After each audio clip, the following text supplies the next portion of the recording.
Bawal yan. Bawal matulog ng basa ang buhok. Sige po, Ma. Nakakain na.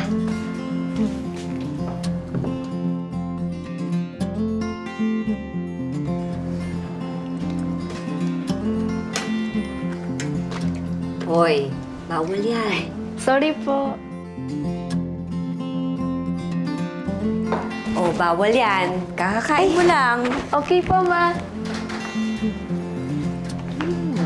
Bawal yan. Ay. Dapat hiwalay ang puti sa dekolor. Oo nga po pala, Ma. Thank you po.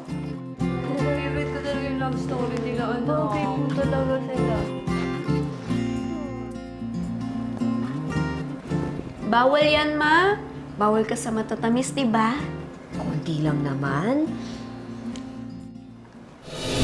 Ay!